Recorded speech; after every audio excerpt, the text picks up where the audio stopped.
On a cold January morning in 2008, a father loaded 4 small children into a van in Bayou La Batre, Alabama. 3 of them weren't wearing shoes or coats despite the winter chill. The oldest child, a 3-year-old boy, was the only one properly dressed. Their grandmother watched as Lam Luong announced he was taking them for a drive. She had no reason to suspect that within hours, all 4 children would be gone forever. This is the story of a tragedy that shook a small fishing community to its core, and the desperate search that followed. Lam Luong came to America as a teenage refugee from Vietnam in 1984. He was 13 or 14 years old when he arrived, carrying with him a childhood marked by rejection and ridicule. His family members would later explain that in Southeast Asia, he had been shunned for being the son of a Black American GI father and a Vietnamese mother. America was supposed to be his fresh start, a place where he could build a new life away from the prejudice he'd faced. For years, it seemed like he had done just that. He settled in Bayou La Batre, a small fishing village on Alabama's Gulf Coast, where he worked as a shrimper.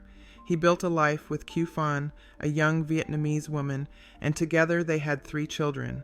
He also helped raise Ryan, Q's son from a previous relationship, treating the boy as his own from infancy. But something changed after Hurricane Katrina devastated the Gulf Coast in August 2005. The storm demolished Bayou La Batre, destroying the fishing industry that so many families depended on. Like many others, Luong and his family were forced to relocate. They moved to Hinesville, Georgia, trying to start over once again.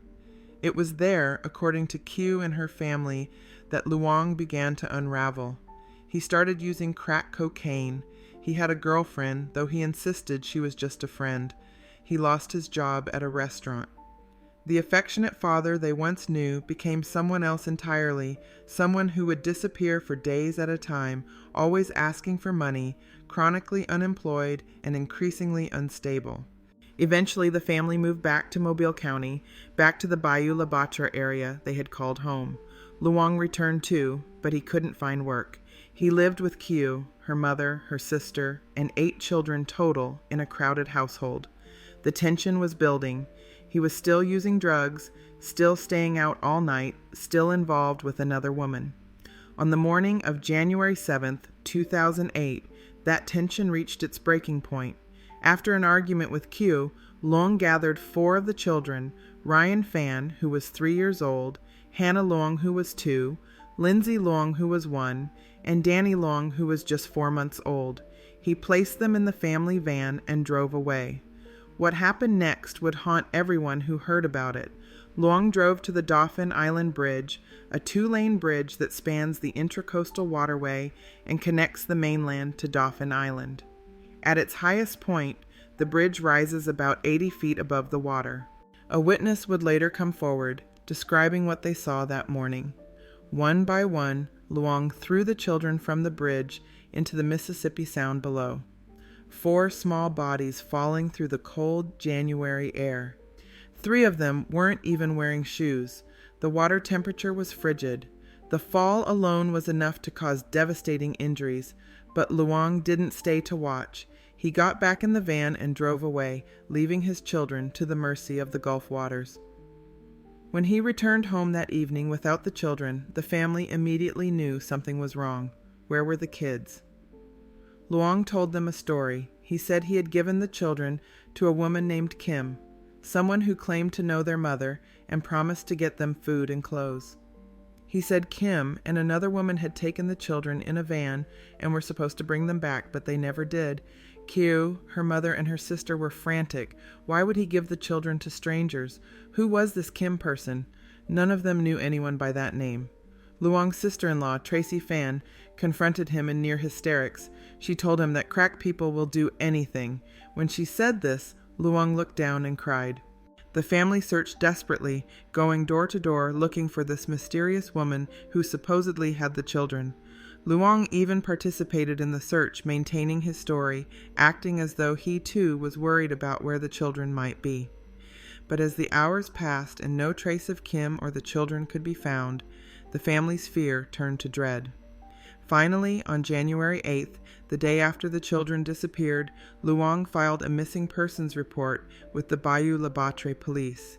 He told officers the same story he'd told his family, that he'd last seen the children on Shell Belt Road in Bayou La Batre on January 7th, and that a woman named Kim had taken them. But investigators immediately noticed holes in his story. They pressed him, questioning him through Monday night and all day Tuesday. According to Luong's first attorney, the police were relentless, yelling at him, telling him they knew he had killed the children.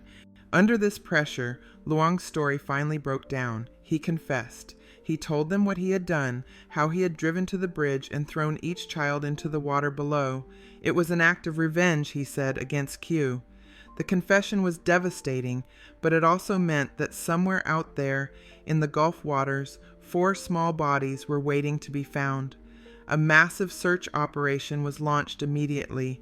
The Coast Guard deployed boats and aircraft. State and local teams combed the shoreline. Hundreds of volunteers joined the effort, searching by boat, by air, and on foot along miles of coastal land. The community of Bayou La Batre rallied together, united in the desperate hope that somehow, against all odds, the children might still be alive. But as the days passed, that hope began to fade. The water was too cold. The fall was too high. And then, on January 12th, 5 days after the children disappeared, the first body was found. A duck hunter discovered 4-month-old Danny in Port aux Pines, about 1 mile from the bridge. The tiny infant had died from blunt force trauma and drowning. The next day, January 13th, volunteers searching on land found 3-year-old Ryan's body in Bayou La Fourche, about 3 miles west of where Danny had been found. 2 days later, on January 15th, 1-year-old Lindsay was discovered near Jose Bay, just west of the Alabama-Mississippi state line. The search continued for 2-year-old Hannah, the last child still missing. Finally, on January 20th, nearly 2 weeks after she had been thrown from the bridge, Hannah's body was found in Venice, Louisiana, about 100 miles from the Dauphin Island Bridge. All 4 children had been recovered, but none of them were coming home alive. The community was shattered. About 600 people attended a memorial service for the children at the Bayou La Batre Community Center. Cards, gifts, and handmade memorials poured in from across the nation, filling the center with tokens of grief and sympathy from strangers who had followed the story and felt compelled to reach out. The 4 children were buried together at Oddfellow Cemetery in a private ceremony. Reverend Fiveau, who counseled Q and her family through this unimaginable loss, asked the media to give them space to grieve. The family wanted to stay out of the spotlight and let the legal system do its work. But Luong's legal journey was far from straightforward. On January 10th, just days after his confession, he made his first court appearance facing 4 counts of capital murder. The judge denied bond, calling the allegations heinous and saying he had never seen anything like it before. But then something strange happened. Luong's attorney released an audio tape recording in which Luong claimed the children were still alive. On the tape, he insisted that someone named Kim had the babies. He was recanting his confession, returning to his original story. His attorney argued that police had harassed Luong into making a false confession, that after being questioned for hours on end with officers yelling at him, he had simply told them what they wanted to hear because he realized they weren't going to believe him. The prosecution wasn't buying it. District Attorney John Tyson stated clearly that they believed Luong had killed the children by tossing them off the bridge, and they had a witness who had seen it happen. On April 1st, 2008, Luong pleaded not guilty to 5 counts of capital murder, 1 count for each child and 1 for all of them together. His defense team began preparing for trial, arguing that their client had been addicted to drugs and was not in his right mind when the killings occurred. They asked for permission to travel to Vietnam to interview Luong's family and gather information about his troubled childhood, hoping to build a case that might spare him from the death penalty. The judge denied that request. As the trial date approached in early 2009, the defense team raised concerns about pretrial publicity. The case had saturated the local media. Hundreds of news stories had aired on television. Newspapers had covered every development extensively. A poll commissioned by the defense showed that 84% of Mobile County residents had heard about the case, and 71% believed Luong was guilty. The defense argued that it would be impossible to find an impartial jury in Mobile County and requested a change of venue. Judge Charles Graddick denied the motion. Then on March 5, 2009, just days before the trial was set to begin, something unexpected happened. As prosecutors and defense lawyers gathered in the courtroom to make final preparations, Luong suddenly announced that he wanted to plead guilty. His own attorneys were blindsided. They had no idea their client was about to do this.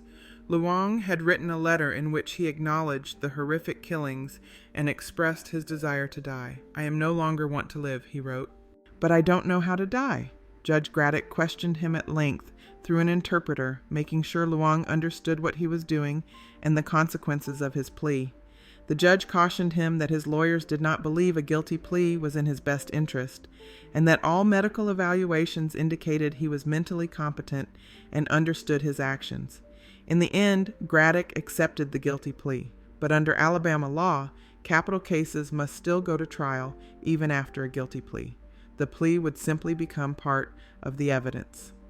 So in March 2009, Luong's trial proceeded as scheduled. The jury heard testimony from Q, from her mother, and from her sister. All three women wept throughout their testimony, delivered in Vietnamese with an interpreter translating their words into English. They described Luong as chronically unemployed, addicted to cocaine, and habitually staying out all night.